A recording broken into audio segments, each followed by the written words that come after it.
Morning, everybody. Welcome to the latest edition of the Morning Drive. I am Adam Hernandez.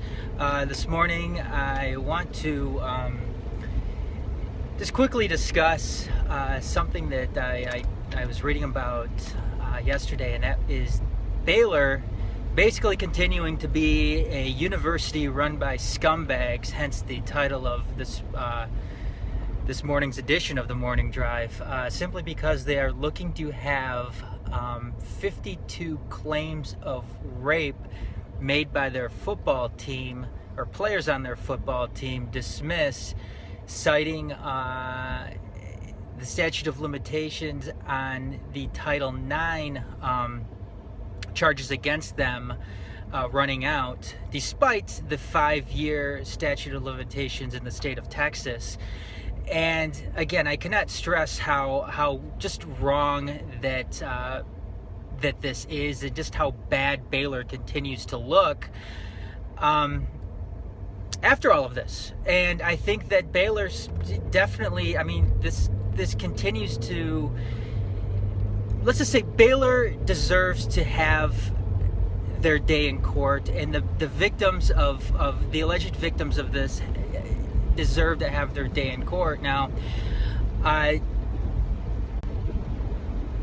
what a lot of people are going to ask and continue to ask is, does Baylor have a case in all of this? Should they have it? Should they have it thrown out? And the simple answer is no. Now, I know what they're citing. I know that everything surrounding this is just so completely wrong, considering they're trying to form an argument that they didn't have any responsibility towards the victim herself, or the victims themselves, considering that one in particular, they were off of she made her claims after she graduated, and that they basically they're basically not in the it's not their job to protect students from other students, which just seems completely backwards and asinine, especially when you consider the basis of Title IX to begin with.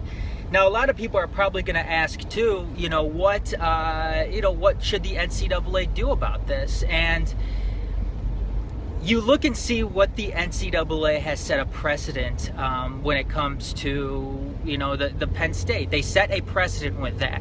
Now it's kind of sick, but you have to look at, okay, what was worse, what Penn State did or what Baylor did? And when you look at it from that point of view, you have to say, okay, well, of course, what Penn State did over the course of really decades was worse than what Baylor did. And when you look at the punishment that Penn State got, okay, you know what? They get a few years of losing scholarships, and they get a couple of years of a postseason ban, and then that's it. They basically, relatively speaking, get a slap on the wrist for enabling a child rapist, a serial child rapist, all those years. And when you look at Baylor's situation, yes, it is horrendous what they did.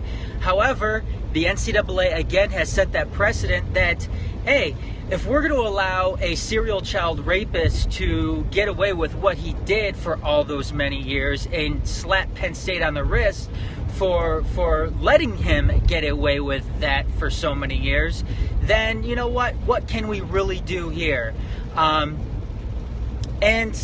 you know what, that essentially that's a big thing that's wrong within college sports. And I know a lot of people are going to say that, hey, you know what what happened at Penn State had nothing to do with football.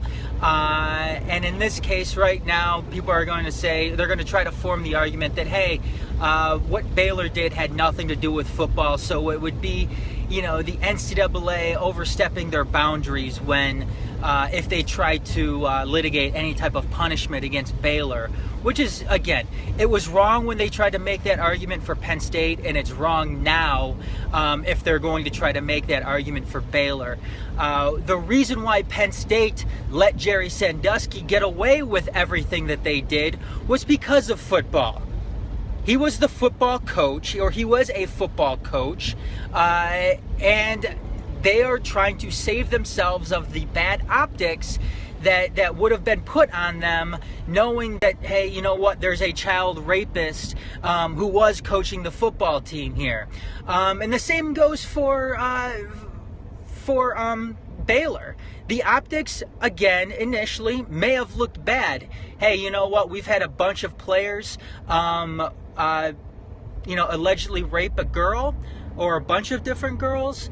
And what kind of setting does that set for the Baylor football program? Again, the optics would have been bad to begin with that cloud surrounding the football program. But again, in the long run, it would have been the right thing to do, and it would have been the right thing to do, then and there.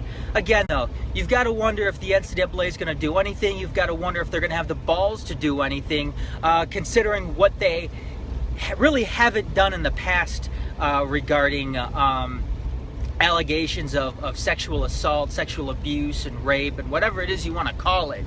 The bottom line is it's wrong.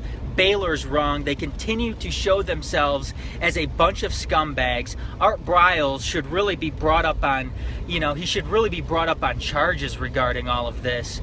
And if I was in charge of the NCAA, I would really be looking into, handing down the death penalty on Baylor, wiping out that program at least for the next few years, at the very least, considering everything that has happened there. Again, they have to have their day in front of investigators, in front of a judge, but really when you connect the dots on something like this, the optics, they do not look good for them. So anyways, that's going to do it this morning for the morning drive. Make sure you check us out on our YouTube channel, youtube.com/TheMajorsTV. You can also catch us on Twitter as well, @TheMajorsTV. Anyways, like I said, make sure you tune in for Dorf as well. He's going to be doing some the afternoon commute on various afternoons, so make sure you stay tuned for that. Also check us out on our website, themajors.net. Until next time, everybody, I'll see you later.